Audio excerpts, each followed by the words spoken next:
Hi and welcome back to another video of JPlay. I am Marcus, and as you may know, Carcassonne is still one of my most favorite games today because it brought me and my family back to modern day board gaming, so I'm very thankful for that experience.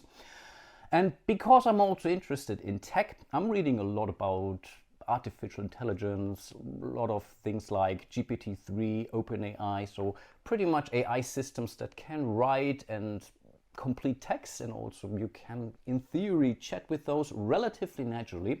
So I was wondering, how would a system like GPT-3 explain you a game like Carcassonne?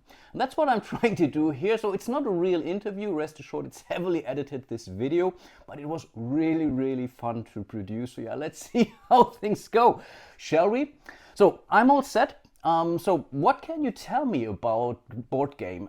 Who do you think should play it? Carcassonne is the perfect group game for younger kids, who sometimes struggle to follow the rules of other games. Sounds like fun. Always struggle with the rules of board games. Really glad to play something simpler.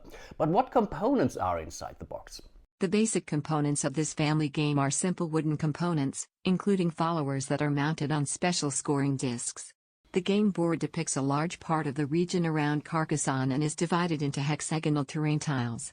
Cool! I like figures mounted on scoring discs, but how do I set it up? At the start of the game, the tiles are laid out randomly with open spaces for the players to build cities and roads, cloisters and the farm.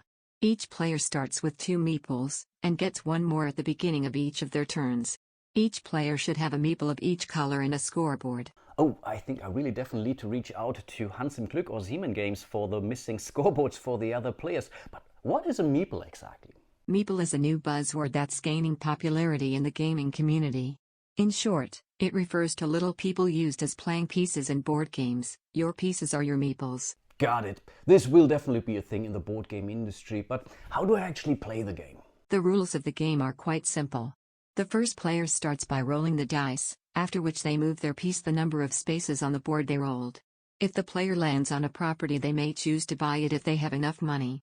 If not, they may choose to pass it and end their turn. I agree, this really does sound like a simple game, but what do I do after I have rolled the dice and moved my meeple around? First, the current player draws the tile that is at the bottom of the stack, placing it face up in the field. Ah, from the bottom. I'm pretty sure a lot of people will play this incorrectly. But anything in particular or special in respect to those tiles? The size of the tile has an impact, as smaller tiles allow meeples to spread more widely. Understood. This really seems like a solid strategy in this game. Anything else? To start a landscape task, the player must draw from a stack and place a tile face up that is not adjacent to any feature from the starting set. Okay, I guess this one may raise some questions on the geek, but how do I actually score some points in this game? The scoring phase is so important during the game of Carcassonne that it is given its very own section.